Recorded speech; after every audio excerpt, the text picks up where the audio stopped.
Hi and welcome to The Light Leaders, a podcast for light workers who want more money, power and impact. I'm your host, Alex E. Lember.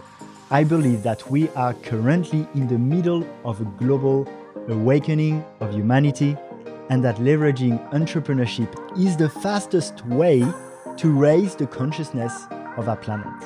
So in this podcast, I interview light workers and conscious entrepreneurs who follow their soul mission and have built a business around it.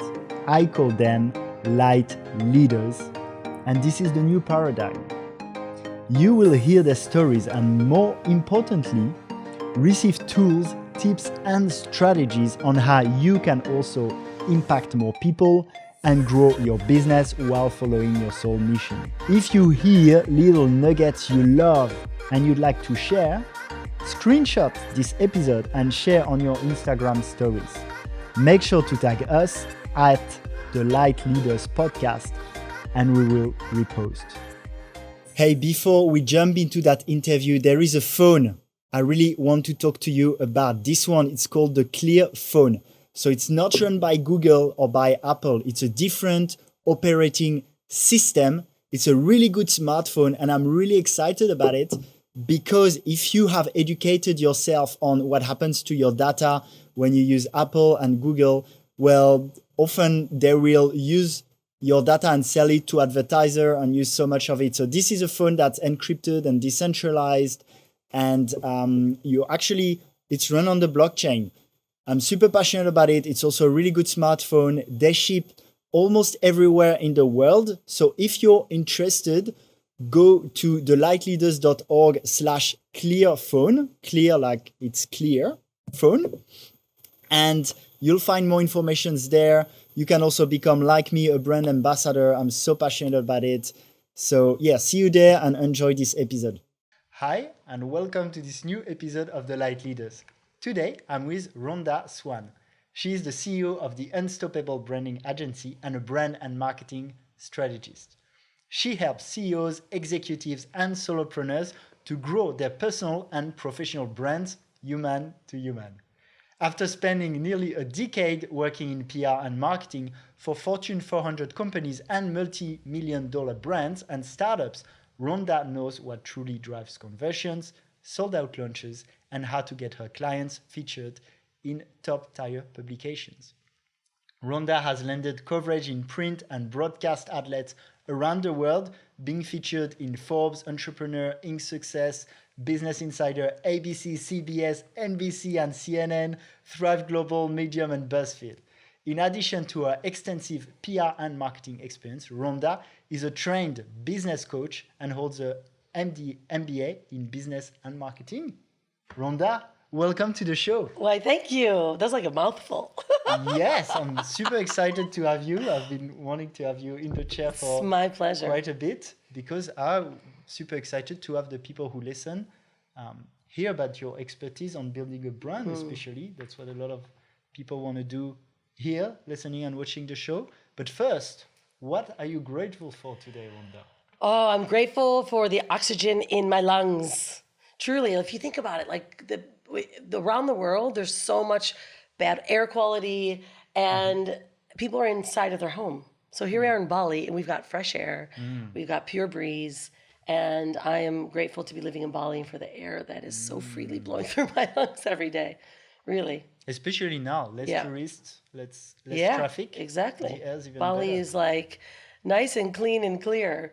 You know, I've got family, it's winter in the USA right now, and they're stuck in 4 walls. Okay. You know, think about the air quality. Think about like what's going on to their conscious minds, right? They're like, their bodies are full of carbon monoxide and they're just not healthy.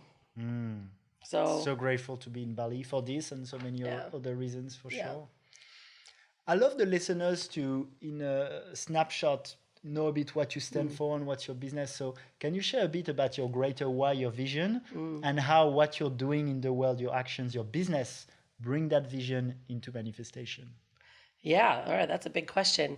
My greatest why is initially started why I actually even started a business and became an entrepreneur was because I was in corporate and I was, working the not a 9 to 5, it was like a 24-hour type of a position.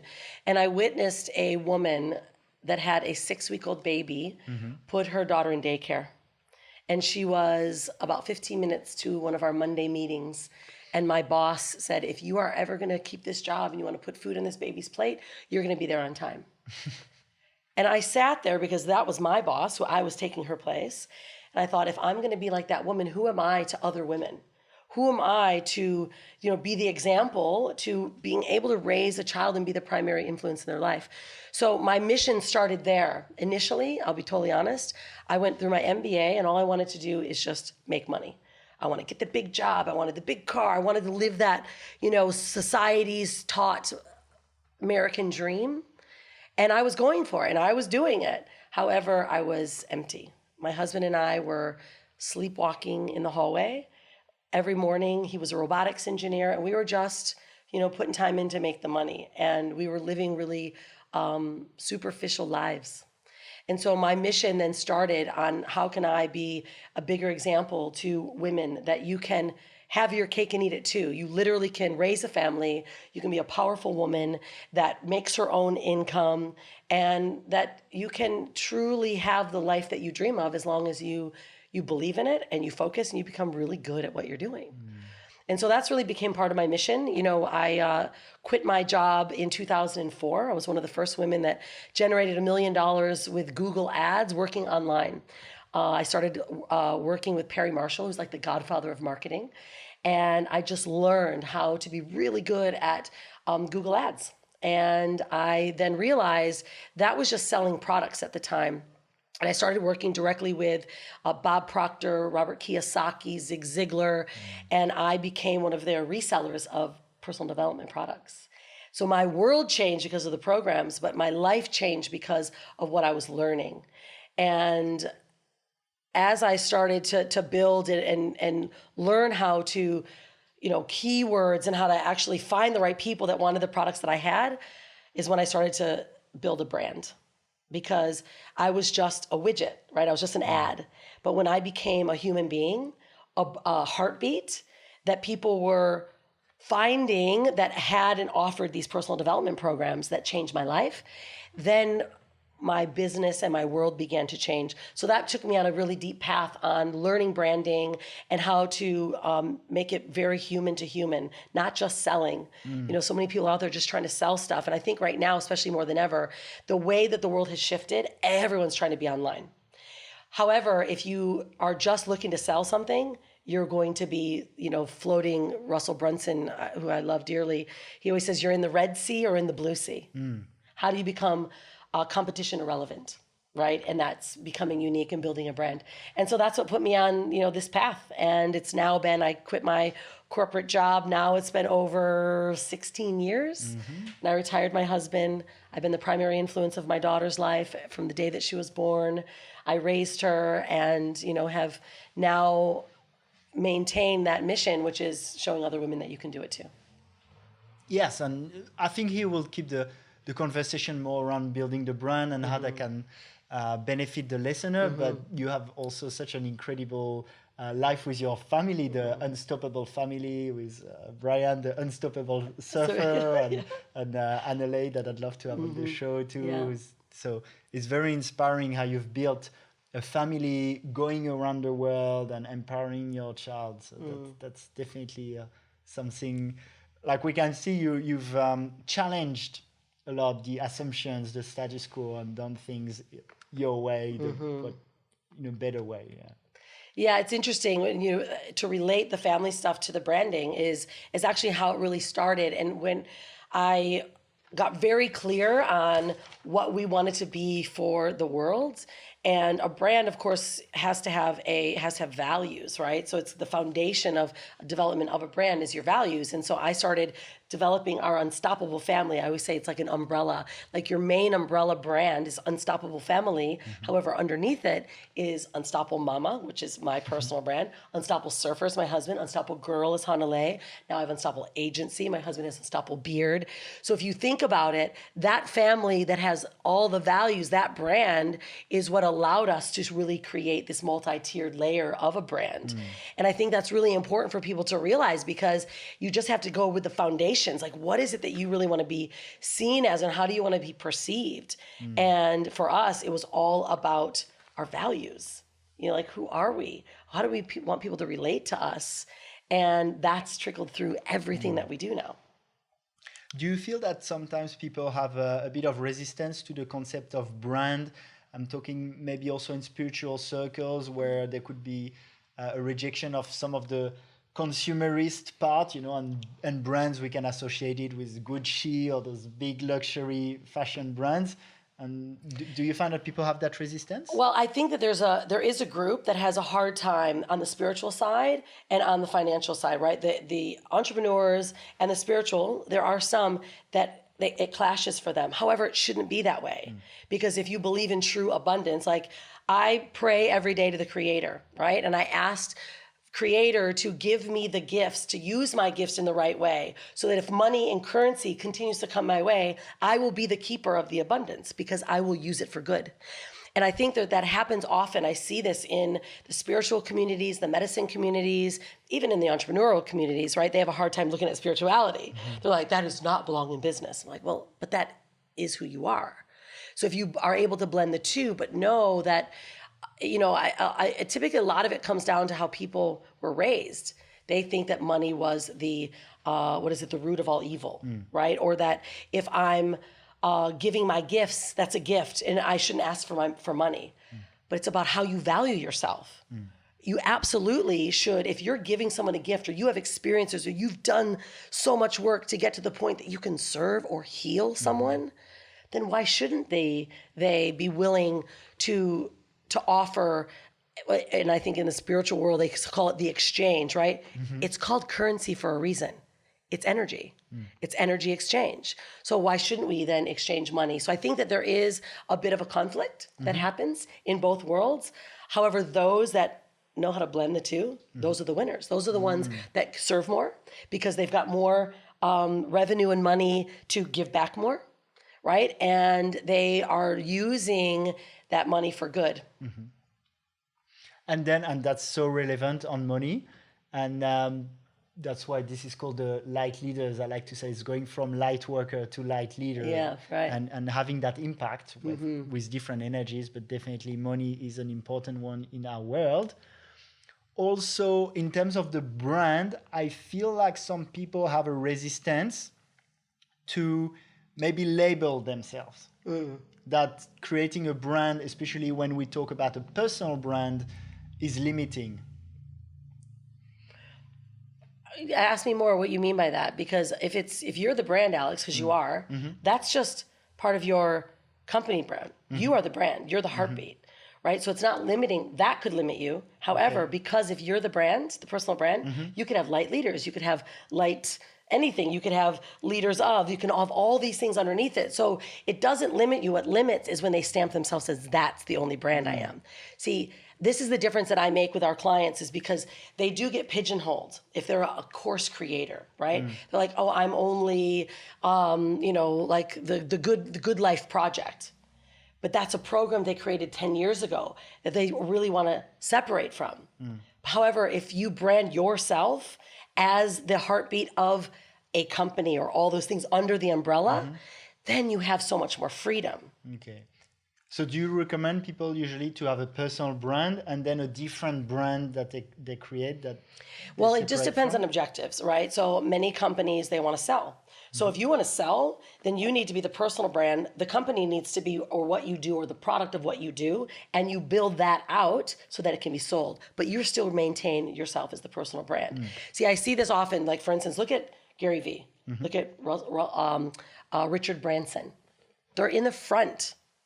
They are the personal brand. That's what drives. Gary Vee doesn't talk about his company, VaynerMedia. He is VaynerMedia, right? I don't necessarily talk about Ensemble Branding Agency. I am it. My family embodies it. They look at my branding. So if you want to take yourself a step ahead of others, you need that heartbeat. There was a big study that was done that polled consumers, and they asked them, what would you rather buy? a consumer brand or logo or a company or a person, right? It's obvious. Like over 82% said, I absolutely want to know who that person is. I want to know what they stand for, and I want to know their values. And now more than ever, we are in the world of connection. The fake it until you make it, the, put myself on a website or a video and let me look cool just isn't working anymore, because people are Googling your name now. Like if you are Googling your name, I want everyone even to do this. Google your name, and you need to look on the right-hand side and see, do you have a knowledge panel that shows everything I'm about? Do I click on news, tells you what people are saying about you? That's what publications, who's talking about you. That's what they're looking for now, that says you're credible. Because the billions of other brands that say the exact same vanilla conversation is just like you. But how do you make yourself competition irrelevant? You put yourself on the front, your beliefs, your values, your personality, your language influx, right? That's what makes you so unique. That's what makes Lightleaders such a powerful brand, because you're the leader of it. You could build this up so well where someone could actually take your seat, because the Lightleaders has a brand that you're interviewing amazing people, but you're the host, let's say. However, if you grow out of this, you're still going to be Alex, who could be a speaker, who could be a thought leader, who could be this, right? So many people get that part wrong, and they just start building the product brand, and they forget that they're actually the one that's going to stay forever with themselves, right? So that's what we always reverse that and say, start your personal brand first, then begin to build products or companies within it, but maintain your personal identity, because that's what people are looking for. That's what they're searching for. Nice. Right? And when it comes to building your personal brand, obviously your personal brand is going to be a part of who you are, but it can't be the whole of who you are. And I feel like maybe sometimes people get frustrated about it. Or do you have tips on building a personal brand? So for example, I build a personal brand. I want the people to know who I am, but maybe I want to choose 3 or 4 topics to be known for, because everyone who's following me is not going to be my best friends and wants to know all the subtlety of everything I am. So I feel like at some point you need to caricature a little bit yourself, right? So can you speak into that balance between, maybe you just want to be known for one thing. Okay, I'm the Tantra guy, or I'm the Well, you should. guy. I mean, yeah, you should. Yeah, I mean, you should absolutely identify who you are, and I think that's really important. Like, for instance, I initially, when we were building our Unstoppable Family brand, we were family, freedom, and fun. That's what we stood for. Okay. Everything we did was family, freedom, and fun. Then I started building my personal brand, and I was doing everything, because I was a digital marketer. I could help people with online businesses. I could help them build brands. I can help them make funnels. I could do all this stuff.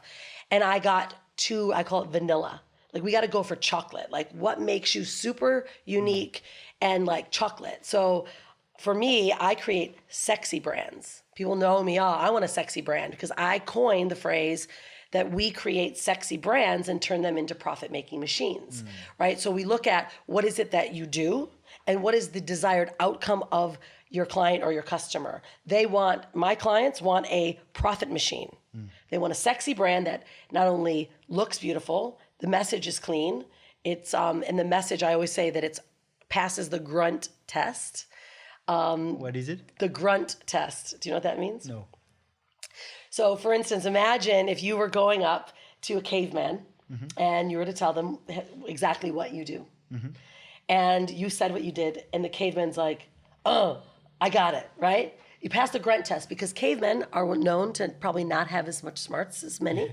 And so the point of this is that most of us get too flowery with our words, right? There's so many communities like, I do this and I heal, and then I'm a spiritual this, and I'm not downing anyone. However, everyone's going, help me, where are you going with this? So if I'm using too much mental bandwidth to figure out how you can help me, it's all about you. It has nothing to do with me. So I tune out. I go to the guy that says, nice to meet you, my name's Rhonda Swann, I'm the CEO of the Unstoppable Branding Agency. I create sexy brands and turn them into profit-making machines through PR and media. Boom, you know exactly what I do. If someone else were to say, oh, I do this, and I kind of work on this, I kind of work on this, it doesn't pass the grunt test. Yeah. It's not simple enough. And that is where most get themselves stuck, and it's not working, and it's not landing, because their message isn't clean enough. So from an identity point of view, maybe being at peace with the fact that your personal brand, yes, is going to be labels and a bit of a caricature and a simplification of the infinity of who you are. And that's okay. That's how you do in that game you play. Yeah. Yeah. And it's got to be, to the point. Like I'm pretty direct and to the point. So people always know what I do. But you should always know exactly what you are. So if in different scenarios, I introduce myself, I'm, brand expert or I'm a brand strategist. So they know exactly, because that's what I want to be known as. Right. And the moment I did that is actually the moment that my business really grew, because I took the time to really nail down the image, the message, and the strategy of where I was going. Can you share a little bit about how you built your business? How I built it? Yeah. Like in what ways? Marketing wise, messaging? How did it go? So you started traveling the world, being the unstoppable family. And did you offer consulting straight away? Did you? Well, one of the first courses? One of the first things that I did is get really clear, obviously, on what the value base was, what my why was, and more importantly, who I wanted to talk to. So I started my company before social media was around. So that's very much so aging me. There was no social media at all, right? So I was relying on marketing back then. Well, then Facebook opens up. And so YouTube first, then Facebook. So YouTube opens and I started just shooting video. And I only thought about the one person that I wanted to speak to, just one. And this was a woman who wanted to be like me. Like where you look at who your perfect client is or avatar, whatever you want to call them. And it's like, what is that one person? And I spoke to them. So every day I did a video every single day. And this is back when no one was really doing them.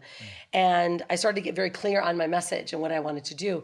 And because we were selling personal development programs, right, people wanted our lifestyle. Right? So you look at what do they really want from you? Well, our people wanted to learn how to get their mind clear and how to create this lifestyle of traveling around the world, right? So we were also creating a model that showed people how to do that. So we were helping them build an online business. And, that's really identifying who the people are that you can help. So initially I started a branding workshop and I was selling an 8-week workshop. And from there, then it became events, and then it became, workshops mainly on starting your lifestyle business. It was brand development from everything from image, message, and strategy. And we were building, creating logos. We were helping them write their message, helping them write their elevator pitch, right? I mean, really dialing in everything they needed to have a foundation and giving them a strategy to doing that. Because I think that's what happens. People are like, okay, I know who I am. I know my why. I'm doing videos. But what's your real strategy? Like, where do you want to go with it? What do you want to offer? Like, what is your main offer? And there's only one offer. You should only have one offer. And so many get diluted because they got so many things they can do and they're confused. I can do so many things. You don't have different, more high ticket and low Initially, ticket? you should always, every person that enters in the market, if they're starting, should have, we go, low, medium to high tier. Everyone should enter into the medium tier.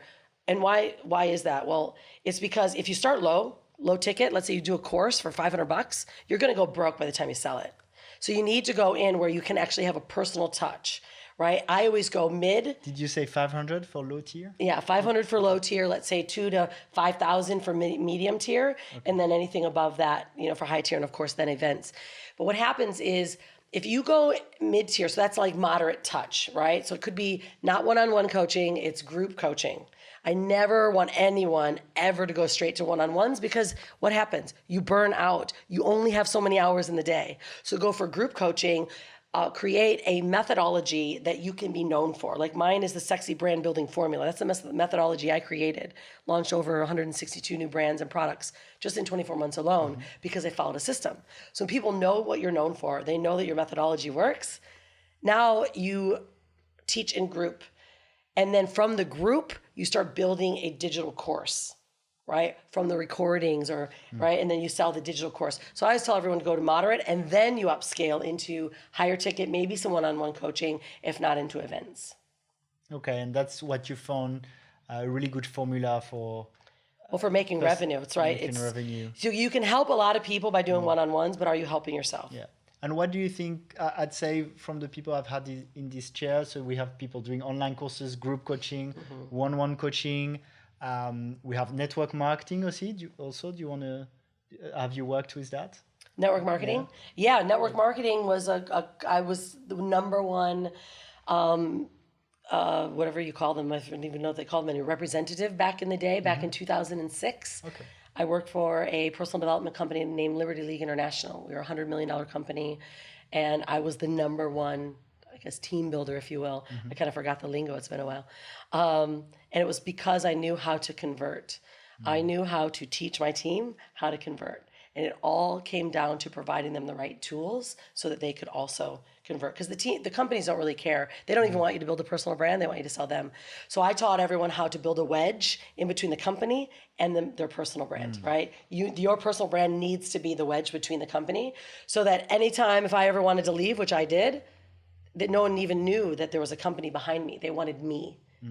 Right? I think that's something that is a big one for especially network marketers. They're selling the company product. Everyone does that. Sell yourself, then they just so happen want to know what it is that you do, or how you get to that lifestyle, or how do you get to that money, or how do you get to, to be this way. Well, that's my solution, right? And I think that's where the companies would prefer you to promote them. And so if you had a service to offer and you want to build your brand on social media, which I guess you'd say is the place where it's happening now mainly, or social media or the internet and Google, where would you start? Which platform? There's not one that you'd start at. It depends on your age, depends on, what you're good at. There's the truth behind some people are just made for radio. Some people are made for video, right? And some people are made for writing. Some are made for, right? So it really does depend. There's so many platforms out there right now. I'm not a big trender so much. Like, I was always on the forefront leveraging them, but that wasn't the only way that I was making my, generating leads or generating revenue. And that was something that I learned very early on.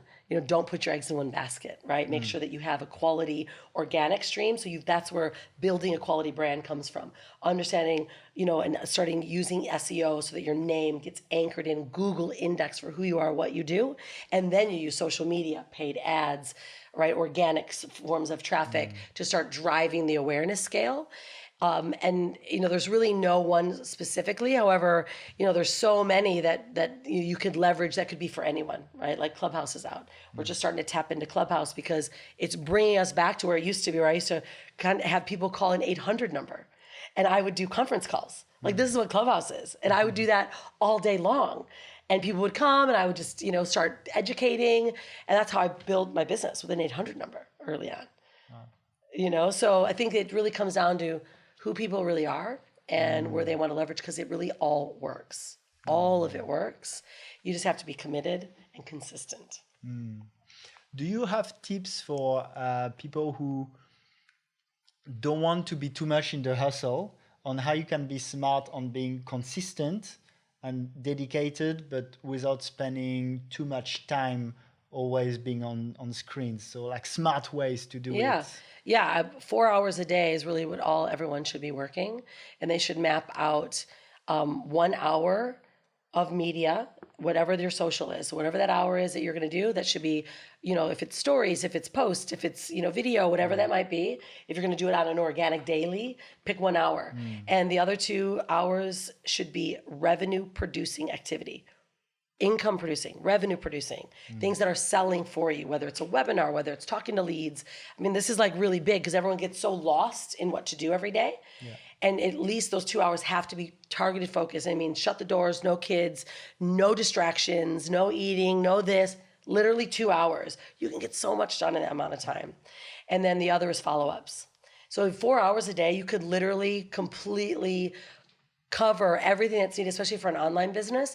And then the rest is what you do on your personal time, whether it's learning, being educated from others, it's reading, it's doing things that help you grow your mindset. But there's 4 hours a day that I focus on to run my company. And now I have 50 employees, right? So I've got a lot of different things going on. However, my 4 hours a day, if I can keep that focused, then my company's constantly growing. And when you build a brand, do you start with the offer in mind? Yeah, I mean, for the content you well, I would share? start with what your values are. What do you want to be like? What's the foundation of you? What do you want to be known for? Right? You're light leaders. You even said it's from light So leaders. if we can have a snapshot, let's say I was working with you, for Yeah. example, you'd be like, first, the values. Yeah. So what do you value, Alex? What is your values? What are they? You asking I'm me? asking you. Okay. I value freedom. Okay. I value love. I value impact. I value community. I value abundance. And with light leaders, what is light? How does light leaders, the name, relay or connect to what your values are? Well, light comes from light workers, would be people in the heart, so that's Right. that love. And then leader would be the impact. So people in the heart having an impact, ultimately leading to more freedom and love in the world. Right. So your values are going to connect to everyone that listen to that. They now really know who you are. Now they're probably going to know because if they're listening to your podcast, they're going to know who you are. However, if you were to meet someone and share, I'm the host of, like if you were to do your introduction, how you introduce yourself? For the light leaders specifically, Yeah. I'm Alex. I'm the host of a podcast called The Light Leaders. And the idea is to give power to the people who live in the heart and who want to have a beautiful impact in the world and want to raise the consciousness of our planet. Yeah. Could wrap that up a bit better. No, I think that's the still idea. it's pretty direct, right? I mean, The taglines is, but it speaks to light workers already. It's for light workers who want more money, power, and impact. right. So right now you're building your brand has a heartbeat already. So now the next step is, now that you know your values, know who you're talking to, what is the objective that brand has? Is it to sell something? Is it just to educate? Is like, you have to know, am I going for, is this a money-making brand? Because some of them are not, right? Some of them are just here to educate, to serve, and to give back. Yeah. Right? So if your objective now is, I want to use this brand to make money, then you say, okay, how can I make an income but still holding onto my values, right? And not shortchanging what the values are of this brand. So that might be that if you're going for abundance, love, and connection and community, then if you're just running Google ads, that has nothing to do with that, right? But if you were to use Facebook groups, right? Clubhouse, live events, you're starting to build that, right? So the decisions that you make on how you're going to promote this brand has to be aligned with those values. Does that make sense? Yes. Yeah. Yes. Then those values design, what's the goal? Okay, is it make money? Is it to just have a lot of listeners? And then more the tactics around it. So what social media do you use? Maybe do you define like 4 or 5 topics you talk about and cycle? Well, no, I mean, when it comes to really creating a quality brand message and a launch, I wrote one of the chapters in Russell Brunson's book called If You Were to Lose Everything. It was the 30-day challenge. If you were to lose everything, what would you do to come back? And you couldn't have a list, you couldn't have any money, and you couldn't have any joint venture partners. And he chose 30 authors, and I was one of them. And so I wrote my story of my family actually lost everything in a huge real estate deal, and we had to start over. And I gave exactly the steps of what we did every single day for 30 days, rinse and repeat for over a year. We went from $12,872.62 left to our name in our bank account to over $1.5 million in our bank account 1 year, just by doing this exact one strategy. And at the time, it was going Facebook Live, right? So I wrote this chapter 3 years ago, and I launched this course, which was connected to that book 3 years ago. And so we went live every single day, grabbed a community, pulled them in their heartstrings, but I wasn't 1 or 2 topics. It was all based on the awareness scale, okay? So this gets a little bit deeper. Is it all right if I go deep? Let's go deep. I mean, just, helping people understand it. So the way consumers are looking, we always have to know where they're at in their buying process or just in their understanding. So that's the awareness scale. They're either at the very bottom, which means I have 0 awareness, I even have a problem. 0. The next level is, I might have a problem, but they don't know that there's a solution. The next level is, I have a problem, but I really am looking for a solution. I really know that there's a solution out there. The next level is, there's actually a product or a person that can solve that problem, that can solve it. And the next level is, of course, that they're fully aware, meaning they already know they've got a problem. They found out that there's a solution and there's a product or a person that can help it. They're ready to buy. So what most people do, they have no idea where their clients are on the awareness scale. So they might be talking on social media about something super deep, right? And their audience doesn't move. And they're wondering why they're not buying. It's because every topic and every communication that you do has to either build them up the awareness scale, right? Or take them through the layers of understanding until they get to the top of the awareness scale. And so that literally means breaking down everything that you talk about or that you know up and leading them up to the ultimate, which is that offer.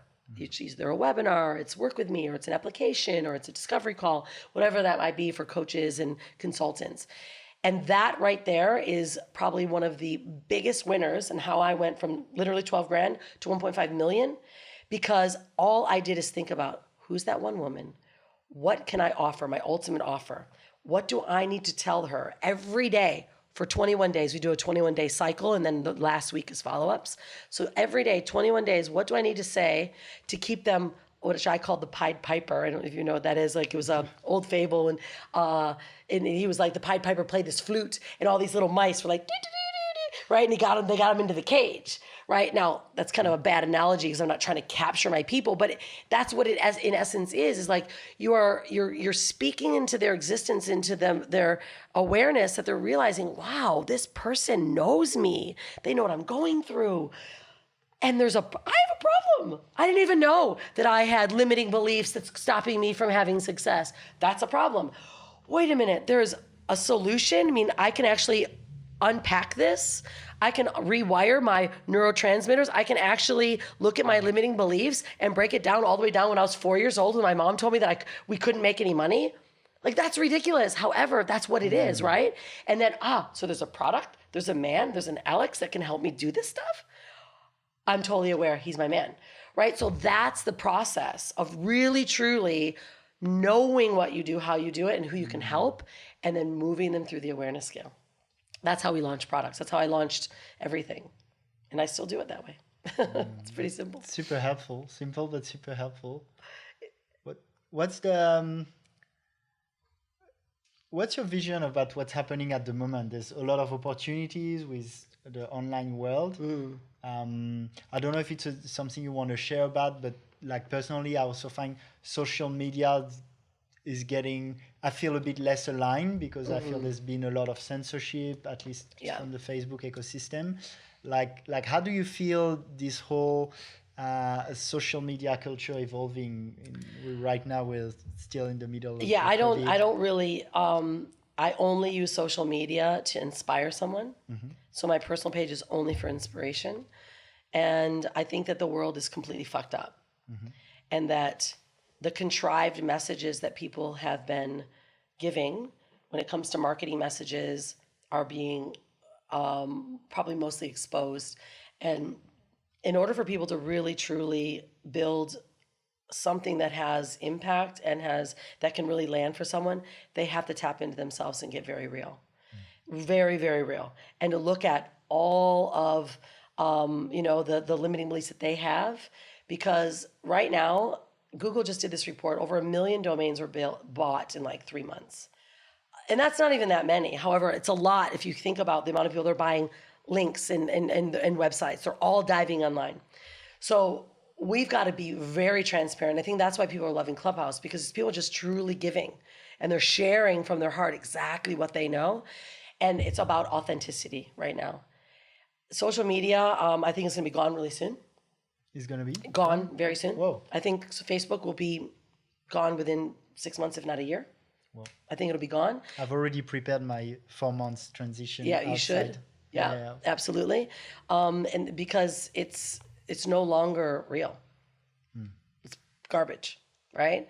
YouTube it's still the second largest search engine. So everyone should be anchoring in right now. What everyone should be doing right now is anchoring in their name and what their specialty is in their company, meaning they need to Google index their name. And you do that by, utilizing keywords, let's say in YouTube videos, so that if someone's searching for you, knowing what is your keyword that you want to be known for. Begin to anchor that in, because the internet's going nowhere. Social media is probably going down. And there will be a lot of new platforms that we'll be able to leverage. However, the ones that are winning are those that are having, and obviously I run a PR agency, so I'm not just saying that because I run an agency. It's because for the longest amount of time, news, print, right? News, that's where you got your credibility from, right? You're like, if I was in the news, oh, I'm credible. Now, if your story is being told, or what you do is being told by credible third-party publications, not the whole slew of ones that are like, Google just banned over 50,000 blah, blah, blah publications. One that people are trying to sell you, get in. They're garbage. You have to have Google index credible resources. Obviously, we work in top tier, meaning Forbes, Success, Money, Magazine, like the top tier ones. And it's not so far out of reach anymore, because the digital publications are now the mainstream. So start focusing now on PR and SEO and Google indexing. That could be the number one thing that someone does, because the moment social media goes down, what are they going to do? They're still going to Google top brand strategists. They're still going to Google light healers, light workers. You have to be known for something. They might use DuckDuckGo, but they'll still search. Right? It's true. I mean, they will have to start looking for the things that they have needs for. And if you're... Because I know people also using alternatives to Google now. Sure, of course. I certainly am. Yeah. But when you say social media would disappear, do you think Facebook and Instagram, or do you think social media in general, even thinking potential more conscious social media platform that I mean, emerge? there's always going to be an emergence. I certainly believe that. And I think that these categories and these unit of people, like conscious entrepreneurs, right? Because that's who I work with. Conscious entrepreneurs are going to find a space that they can, it's about community, right? Like, so if you are in a community that you're known for what you do, then it's about referrals. So it's going back to that old school way of business. Yeah. I've moved my communities to Telegram, for example. Yeah, exactly. Because I haven't found a good alternative yet. Yeah, which is still a great space to be. It's different than any of the others. It's not being, it's still encrypted, right? So it's more of a private communication. Those are going to pop up all the time, but those are not long lasting, right? We don't know what's going to happen. What we do know is that this World Wide Web, if you will, is always going to be present. And then there's a lot of new conversation about building businesses on blockchain. Like, we're doing a lot of things on and building our foundations on the blockchain so that stays and we've got control over it. I mean, there's so many different ways. Yeah. However, I think that people need to really get smart and think about, it's not about the vanity that I've got online. It's about the impact that I'm leaving, because people are always going to remember that. And it's about anchoring in, I call it online real estate, right? How do you get that online real estate? You've got to get your name known. Someone's going to Google you, or they're going to look for you, and you've got to be coming up as that keyword. And that's the specialty that we do with our articles now, because, it's uncertain. But what's not uncertain is your brand, your values, and your story. Yeah, super interesting. I definitely think the next social media platform will be on the blockchain, where you own your data 100%. And where you earn token when you share it, even though some people around Bali working on that. I even invested getting a new phone this week, which is, my data is based on the blockchain. So there are a lot of exciting projects. Yeah. Well, like even my daughter, Hanalei, she's an artist, right? She's a fashion designer and an artist. She just said, hey, Mom, I need to buy some Ethereum. She's 13, right?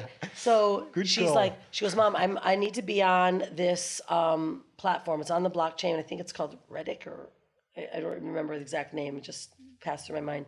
Okay. And she's able to sell her art in trading coins, cryptocurrencies. So people are buying her art, and it's because it's on the blockchain, it is limited in the amount that the digital art can be sold. So there's a limited amount. It's just like her doing her one-time piece that she does on paper. Now she's doing it and everything's being scanned, and there's a limited amount, and they're paying her using Ethereum, using different types of cryptocurrencies. Oh, that's cool. It's amazing, right? Yeah. And that she's now has a complete whole different community that appreciates art, and they realize the value of getting that piece, but it's not physical. They're getting it digitally. Like, so all these things are going to start coming up, and I think that's what we need to be really, really aware of, on how can we start leveraging what's coming up now. Last thing on the personal brand, do you advise people as soon as possible to create a website in their name?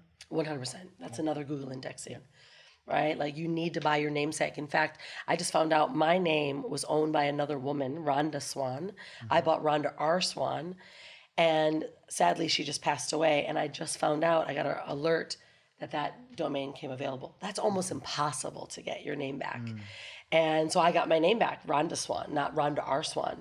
And that's why I started branding myself as the Unstoppable Mama, because I needed to be unique, because I didn't want people searching for Rhonda Swann because they were going to get her. So now I'm obviously been known for as the Unstoppable Mama. I'm trying to rebrand myself away from that one, but that's who I am, right? So, which is great, but I think that's one of the biggest things, is make sure you're getting that online real estate that anchors you in. Yeah.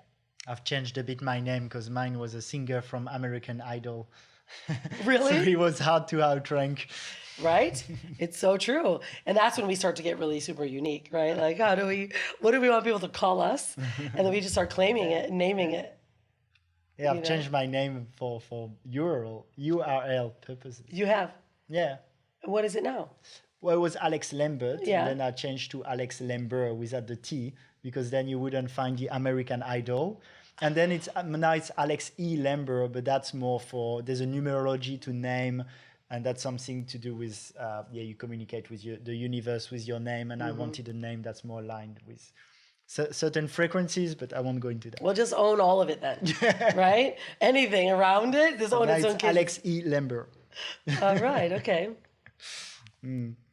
Well, we're approaching the end of that episode, but can you share a little bit how people can follow you and what's next for you? Also, how can people get help from you? Also? Yeah, I mean, I'm easy to find. I hope so. Yeah, right? Google my name, Rhonda Swann, and you'll find everything about me, because I have a knowledge panel. We all need one of those.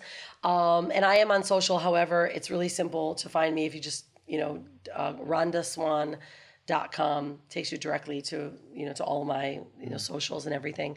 Unstoppable Branding Agency is my company, right? So that's the easiest. And I do a lot of analysis with clients. Like, clients that come to me are experts. They're entrepreneurs. They're conscious entrepreneurs, speakers and authors, and I help elevate and reposition their brand from going from best kept secret to the world's known expert. And we do just what we're talking about today, is like taking that brand and saying, okay, what do we need to do to get you to be competition irrelevant and not swimming in the Red Sea? And there's not a whole lot of steps, but there are very specific steps that do need to be taken. And our first is always helping people start getting content written about them and letting other people talk about it, Yeah. Amazing. Yeah. Also, you talked a few times about knowledge panel. Can you just share what that is? That is right now the key to you are either credible or you're not. That's the number one thing that everyone's looking at. And I'm told this by like some of the top stages, speakers, right? Those that are looking for credibility. When you Google your name, the knowledge panel is what shows up on the right-hand side. Now, it used to only be, seen by celebrities or actresses, actors, singers. And entrepreneurs now are catching on. And what it is, it showcases your name, your bio, all your social links, all of your websites, everything you're about. It connects you directly to that. So like, for instance, I'm speaking on Women's Forbes Summit, and I said, look, I've got some clients that I'd like to introduce. She's like, do they have a knowledge panel? Like, that's what they're looking for, because they want to know if they're credible. I'm just put for a column in Rolling Stones. Give me the link. Do you have a knowledge panel? Because your knowledge panel shows up when you Google your name. It's what shows up on the right-hand side. All your data, and we don't build them. It's actually how it's connected, and Google pulls it, which verifies you. which So makes you you need Google to verified. know how Google You need works. to know all the algorithms, how to connect all those dots in order to get it, but you need to get the SEO. That's why the Google indexing and SEO of your name is the most important. Yeah, it just really is, because that's that's like the blockchain, right? That's where everything's at right now. That's where it's the most safe, if you will, but it's where people are looking right now. I mean, you go on dates now, people are Googling your name. Like they just are. And that's going to be the differentiator between those that don't have it and those that do. Thank you so much, Rhonda, and thank you for sharing so many amazing tips. I think it's going to be super useful for people who want to get more exposure, more impact, and who believe in sharing their gifts more with the world, which is what we want you to do, dear listener. So thank you so much, Rhonda. Do you have a last word for our listener? Yeah, I always leave everyone with this. If you're going to create a brand, create a sexy brand. And if you're going to be anything, be unstoppable. Thank you for taking some of your precious time to listen to this podcast. If you stayed until the end, I assume it was insightful. If you like this podcast, please share with friends. Remember that if you tag us in your Instagram story at the Lightleaders Podcast, we will repost. Tell us what you've learned. You can also leave a review on your favorite podcast platform. Now, if you think I can help you grow your soul mission business, you can register for a free 15-minute coaching call with me. Go to www.thelightleaders.org/free call. Thank you again, and let's co-create the conscious new earth together.